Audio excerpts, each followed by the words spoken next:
32वां अध्याय। मृतक राम को पुनः जीवन दान। अब लाजरस नाम का एक व्यक्ति बीमार था। जब ईसा मसीह ने यह सुना तो उन्होंने कहा, यह बीमारी मृत्यु की नहीं है, परंतु परमेश्वर की महिमा के लिए है, जिससे परमेश्वर के पुत्र की महिमा हो सके। एक सुहानी सुबह श्री युक्तेश्वर जी श्रीरामपुर के अपने आश्रम की बालकनी में बैठकर ईसाई धर्म ग्रंथ पर भाष्य कर रहे थे। गुरुदेव के कुछ अन्य शिष्यों के अतिरिक्त मैं भी रांची के अपने छात्रों के एक दल के साथ वहां उपस्थित था। मेरे गुरुदेव समझा रहे थे, यहां ईसा मसीह स्वयं को परमेश्वर का पुत्र कह रहे हैं। यद्यपि वे वास्तव में ईश्वर के साथ एक रूप थे, तथापि यहां इस बात के उल्लेख का वैयक्तिकता से परे एक गहन अर्थ निहित है। परमेश्वर के पुत्र का अर्थ है मनुष्य में निहित क्राइस्ट या ईश्वरीय चैतन्य। कोई भी मर्त्य मानव ईश्वर की महिमा को गौरवान्वित नहीं कर सकता। मनुष्य अपने सृष्टा का गौरव एक ही तरीके से बढ़ा सकता है, और वह है उसे पाने का प्रयास करके। मनुष्य किसी ऐसे अमूर्त अस्तित्व का गौरव नहीं बढ़ा सकता जिसे वह जानता ही ना हो। संतों के सिर के चारों ओर जो तेजोमंडल है, वह उनकी ईश्वर के चरणों में श्रद्धांजलि अर्पित करने की क्षमता का प्रतीक है। श्री युक्तेश्वर जी लाजरस के पुनः जी उठने की अद्भुत कथा को आगे बढ़ते गए। जब कहानी समाप्त हुई तो गुरुदेव लंबे समय तक मौन रहे। पवित्र पुस्तक उनकी गोद में खुली रखी हुई थी। मुझे भी ऐसा ही एक चमत्कार देखने का सौभाग्य प्राप्त हुआ था। मेरे गुरु ने आखिर गहरे भक्तिभाव के साथ कहा, लाहिड़ी महाशय ने मेरे एक मित्र को मर जाने के बाद पुनः जीवित किया था। मेरे पास बैठे बच्चे तीव्र जिज्ञासा से मुस्कुरा उठे। मुझ में भी अभी काफी बचपना था। केवल तत्व ज्ञान का आनंद लेने का ही नहीं, बल्कि विशेषकर किसी ऐसी कहानी के लिए भी जो लाहिड़ी महाशय से संबंधित अद्भुत अनुभवों पर मुझे श्री युक्तेश्वर जी से सुनने को मिल सकती थी। गुरुदेव ने बताना आरंभ किया, मेरा मित्र राम और मैं कभी एक दूसरे के बिना नहीं रहते थे। वह स्वभाव से बड़ा शर्मीला और एकांत प्रिय था। इसलिए हमारे गुरु लाहिड़ी महाशय के पास केवल मध्य रात्रि और प्रभात के बीच के समय ही जाना पसंद करता था, जब दिन में आने वाले भक्तों के समान भीड़ नहीं होती थी। उसका घनिष्ठतम मित्र होने के कारण मुझे वह अपने अनेक गहरे आध्यात्मिक अनुभव बताया करता था। उसकी आदर्श संगत में मुझे प्रेरणा मिलती थी। मेरे गुरु के चेहरे पर पुरानी स्मृतियों के कोमल भाव छा गए। गुरुदेव आगे कहते गए, अचानक राम की एक कड़ी परीक्षा ली गई। उसे हैजा हो गया। गंभीर बीमारियों में डॉक्टरों को बुलाने में हमारे गुरु कभी आपत्ति नहीं करते थे, इसलिए 2 विशेषज्ञों को बुला लिया गया। रोगी की सेवा करने की हड़बड़ी के बीच मैं मन ही मन गहराई से लाहिड़ी महाशय की प्रार्थना किए जा रहा था। आखिर शीघ्रता पूर्वक मैं उनके घर गया और रोते रोते उन्हें सारी कहानी सुना दी। डॉक्टर राम को देख ही रहे हैं, वह ठीक हो जाएगा। मेरे गुरुदेव ने प्रसन्नता से मुस्कुराते हुए कहा। मैं खुशी खुशी अपने मित्र के रुग्ण शैया के पास लौट आया। देखा तो वो मरणासन्न था। यह 1-2 घंटे से अधिक नहीं जी सकता, एक डॉक्टर ने निराशाजनक हाव भाव के साथ मुझे बताया। फिर से मैं तुरंत लाहिड़ी महाशय के पास जा पहुंचा। डॉक्टर लोग अपना काम जानते हैं और उन्हें अपनी जिम्मेदारी का पूरा एहसास है। मुझे पक्का विश्वास है कि राम ठीक हो जाएगा। गुरुदेव ने आनंद पूर्वक मेरी बात काट दी। जब मैं राम के घर पहुंचा तो देखा कि दोनों डॉक्टर वहां से चले गए थे। उनमें से एक ने मेरे लिए एक चिट्ठी छोड़ी थी। हम जो कुछ कर सकते थे हमने कर लिया, परंतु इसके बचने की कोई आशा नहीं है। मेरा मित्र सचमुच आखिरी सांसें लेता प्रतीत हो रहा था। मेरी समझ में नहीं आ रहा था कि लाहिड़ी महाशय के शब्द असत्य कैसे सिद्ध हो सकते थे, परंतु राम का बुझता जा रहा जीवन दीप बार बार मेरे मन में यही विचार ला रहा था, अब सब कुछ खत्म हो गया। इस प्रकार विश्वास और संदेह के बीच डावाडोल मन से मैं यथाशक्ति अपने मित्र की सेवा करता रहा। अचानक चौकस होकर उसने जोर से कहा, युक्तेश्वर, दौड़कर गुरुदेव के पास जाओ और उन्हें बता दो कि मैं चला गया। मेरी अंत्येष्टि होने से पहले मेरे शरीर को आशीर्वाद देने के लिए उनसे प्रार्थना करना।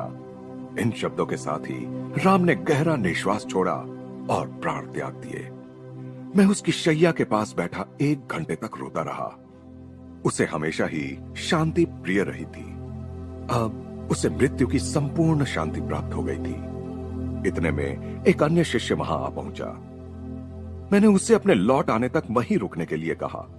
बेसुध सा मैं बोझिल कदमों से फिर गुरुदेव के घर की ओर चल पड़ा। अब राम कैसा है? लाहिड़ी महाशय ने मुस्कुराते हुए पूछा। आपको जल्दी ही पता चल जाएगा वह कैसा है गुरुदेव, मैंने भावुकता के आवेग में कह दिया। कुछ ही घंटों में उसके शव को शमशान घाट ले जाया जाएगा, तब आप देख ही लेंगे। मैं भपक कर रो पड़ा और वहां सबके सामने ही विलाप करने लगा। युक्तेश्वर, अपने आप को संभालो, शांत होकर बैठ जाओ और ध्यान करो। मेरे गुरुदेव समाधि में चले गए। वह दोपहर और पूरी रात अखंड निस्तब्धता में बीत गई। मैं आंतरिक शांति बनाए रखने का असफल प्रयास करता रहा। भोर के समय लाहिड़ी महाशय ने मुझ पर सांत्वनापूर्ण दृष्टि डाली। मैं देख रहा हूं कि तुम अभी भी अशांत हो। कल ही तुमने मुझे स्पष्ट क्यों नहीं बता दिया कि तुम किसी दवा के रूप में मुझसे राम के लिए ठोस सहायता चाहते हो? गुरुदेव ने एक दिए की ओर संकेत किया जिसमें अरंडी का तेल था। किसी छोटी सी शीशी में उस दिए का तेल भर लो और राम के मुंह में उसकी 7 बूंदें डालो। मैंने प्रतिवाद सूचक स्वर में कहा, गुरुदेव, वह कल दोपहर से मृत पड़ा है, अब इस तेल से क्या लाभ? उसकी चिंता मत करो, केवल मैं जो कह रहा हूं वह करो। मेरे गुरुदेव का प्रसन्न भाव मेरी समझ में नहीं आ रहा था। मैं अभी तक शोक की भीषण वेदना से व्यथित था। थोड़ा सा तेल निकालकर मैं राम के घर की ओर चल पड़ा। मेरे मित्र का मृत शरीर सख्त हो गया था। उसकी भयंकर अवस्था की ओर ध्यान न देते हुए मैंने अपने दाहिने हाथ की तर्जनी से उसके होंठ खोले और बाएं हाथ से शीशी के ढक्कन की सहायता से किसी प्रकार बूंद बूंद तेल उसके पक्के बैठे दांतों पर डालने लगा। जैसे ही 7वीं बूंद ने उसके ठंडे होठों का स्पर्श किया, राम का शरीर जोर से कांपने लगा। सिर से पांव तक उसकी सारी मांसपेशियां कांपती रहीं और वह आश्चर्य करता हुआ उठ बैठा। मैंने प्रखर प्रकाश में लाहिड़ी महाशय को देखा। वह चीख पड़ा। वे सूर्य की भांति चमक रहे थे। उठो, निद्रा त्याग दो, उन्होंने मुझे आदेश दिया। युक्तेश्वर के साथ मुझसे मिलने आओ। जब मैंने राम को उठकर अपने हाथों से कपड़े पहनते देखा और उस मरणांतक बीमारी के बाद भी हमारे गुरु के घर की ओर चलने की शक्ति उसमें आ गई थी, तो मैं अपनी आंखों पर विश्वास नहीं कर सका। वहां पहुंचकर राम ने लाहिड़ी महाशय को साष्टांग प्रणाम किया। उसकी आंखों से कृतज्ञता के आंसू बह रहे थे। गुरुदेव को भी अत्यधिक आनंद हो रहा था। मेरी ओर शरारती आंखों से देखते हुए उन्होंने कहा, युक्तेश्वर, अब तो निश्चय ही तुम हमेशा अपने पास अरंडी के तेल की बोतल रखोगे। जब भी किसी मृत व्यक्ति को देखो तो उसके मुंह में वह तेल डाल देना। क्यों?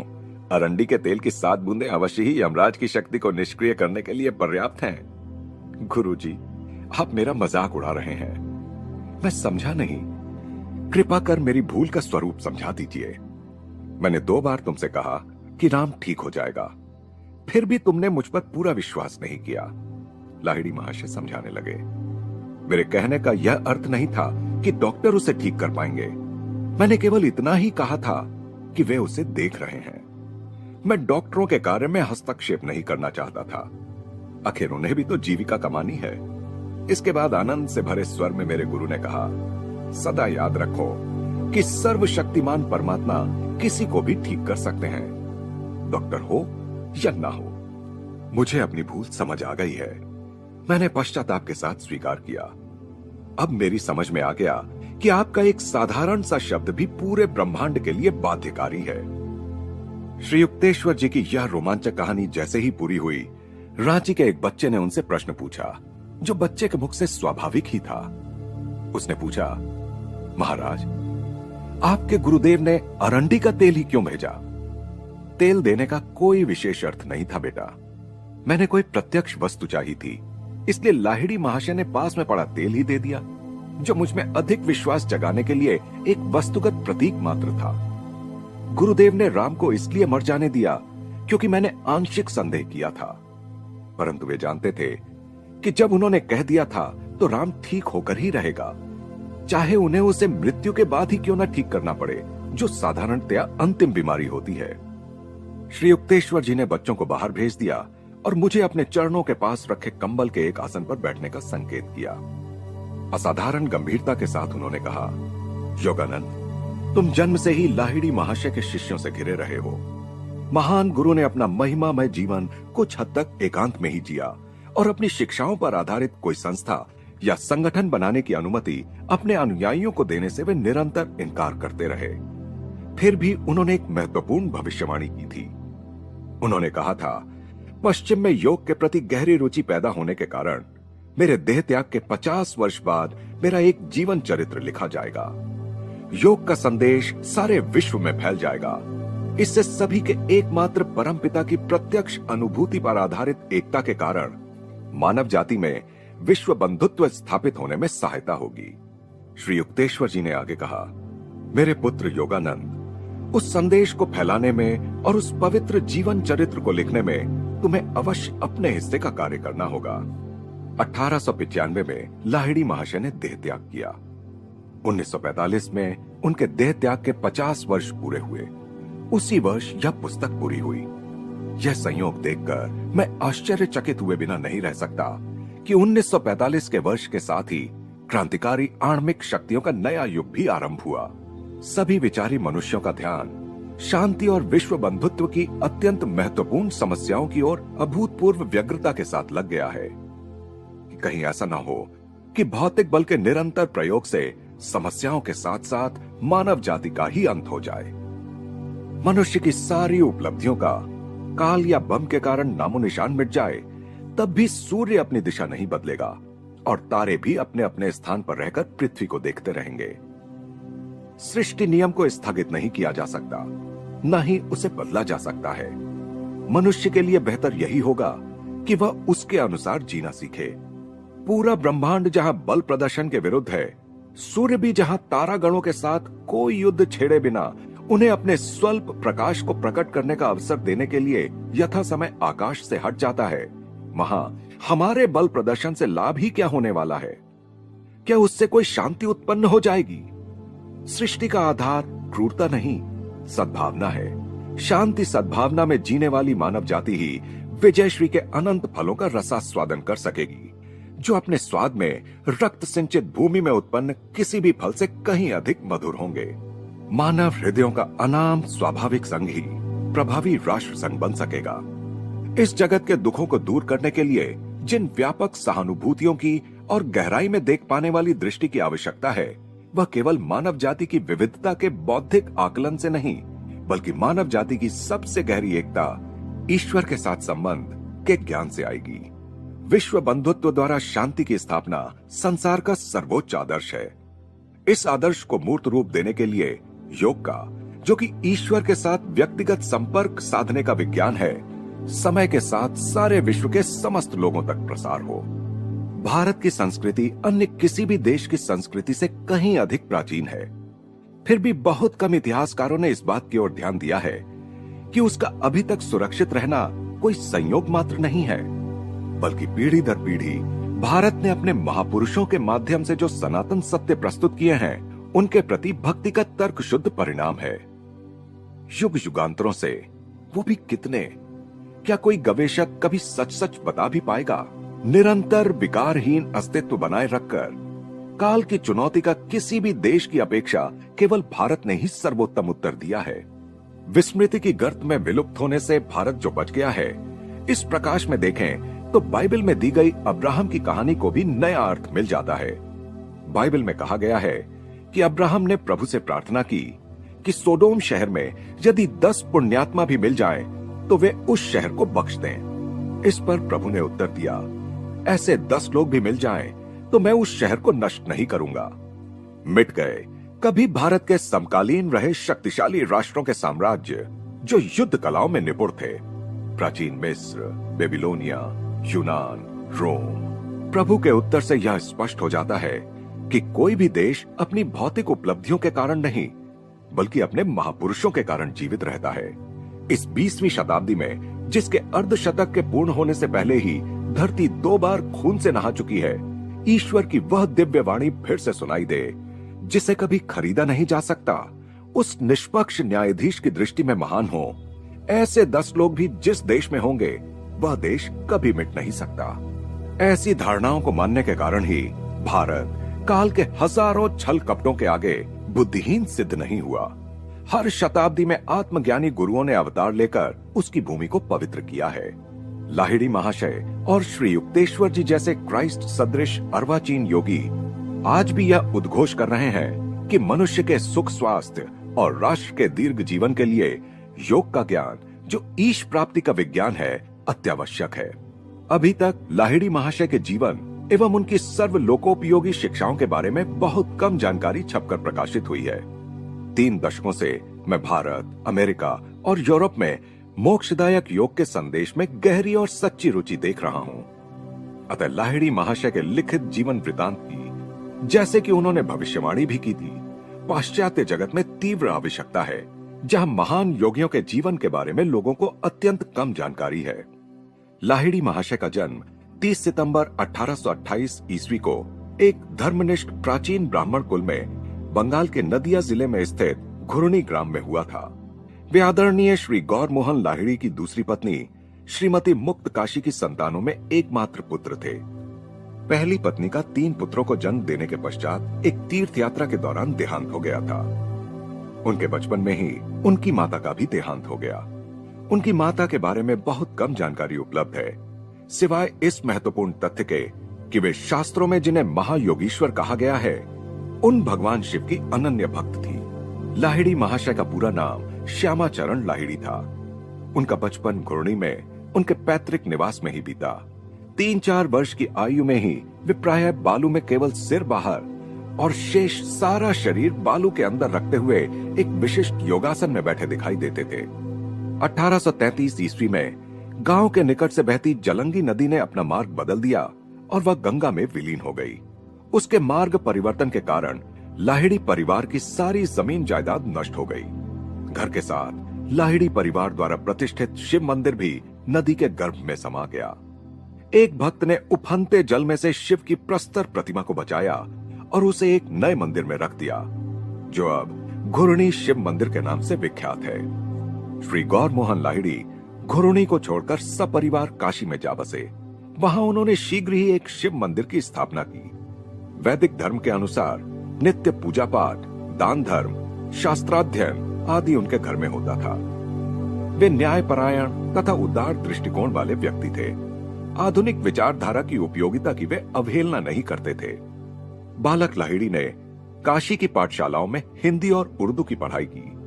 उन्होंने जय नारायण घोषाल के विद्यालय में संस्कृत, बंगाली, फ्रेंच तथा अंग्रेजी की शिक्षा प्राप्त की। वेदों का वे गहरा अध्ययन करते थे और विद्वान ब्राह्मणों की शास्त्र चर्चाओं को मन लगाकर सुनते थे। इन विद्वानों में एक महाराष्ट्रीय पंडित श्री नागभट्ट भी थे। श्यामाचरण दयालु, विनम्र और साहसी बच्चा था, जो अपने सभी साथियों में अत्यंत लोकप्रिय था। उसका शरीर सुडौल, स्वस्थ तथा बलिष्ठ था। तैराकी तथा शारीरिक दक्षता के अनेक कार्यों में वह निष्णात था। सन 1846 में श्री देव नारायण सान्याल की सुपुत्री काशीमणि के साथ श्यामाचरण लाहिड़ी का विवाह हुआ। काशीमणि देवी एक आदर्श भारतीय गृहिणी थीं, जो अपने गृह कर्तव्यों का और अतिथि सेवा तथा दरिद्र नारायण सेवा के अपने गृहस्थ धर्म का प्रसन्नता पूर्वक पालन करती थी। इस विवाह से तिनकौड़ी और दुकौड़ी नाम के 2 संतवत पुत्रों का तथा 2 पुत्रियों का जन्म हुआ। 1851 में 23 वर्ष की आयु में लाहिड़ी महाशय ब्रिटिश सरकार के मिलिट्री इंजीनियरिंग विभाग में लेखापाल के पद पर नियुक्त हुए। अपने सेवा काल में अनेक बार उनकी पदोन्नति हुई। इस प्रकार न केवल ईश्वर की आंखों में ही वे सिद्ध पुरुष थे, बल्कि इस छोटे से मानवीय नाटक में भी उन्होंने सफलता प्राप्त की थी, जिसमें वे एक साधारण ऑफिस कर्मचारी की भूमिका निभा रहे थे। मिलिट्री इंजीनियरिंग विभाग ने भिन्न भिन्न समय पर गाजीपुर, मिर्जापुर, नैनीताल, दानापुर तथा वाराणसी में उनका स्थानांतरण किया। पिता की मृत्यु के बाद युवा लाहिड़ी महाशय ने पूरे परिवार का सारा दायित्व अपने ऊपर ले लिया। परिवार के लिए उन्होंने काशी में भीड़ भाड़ से दूर गरुड़ेश्वर मोहल्ले में एक घर खरीद लिया। लाहिड़ी महाशय के जीवन के 33वें वर्ष में उस उद्देश्य की पूर्ति हुई जिसके लिए उन्होंने इस धरा पर पुनः जन्म लिया था। हिमालय में रानीखेत के पास उनकी मुलाकात अपने महान गुरु बाबा जी से हुई और उन्हें क्रिया योग की दीक्षा मिली। वह पवित्र घटना केवल लाहिड़ी महाशय के साथ ही नहीं घटी, बल्कि पूरी मानव जाति के लिए वह अत्यंत पवित्र क्षण था। योग की लुप्त हुई या दीर्घ काल तक अज्ञात रही सर्वोच्च विद्या पुनः प्रकाश में लाई गई। पौराणिक कथा में जिस प्रकार गंगा ने स्वर्ग से पृथ्वी पर उतरकर अपने त्रिशातुर भक्त भगीरथ को अपने दिव्य जल से संतुष्ट किया, उसी प्रकार 1861 में क्रिया योग रूपी दिव्य सरिता हिमालय की गुह्य गुफाओं से मनुष्यों की कोलाहल भरी बस्तियों की ओर बह चली।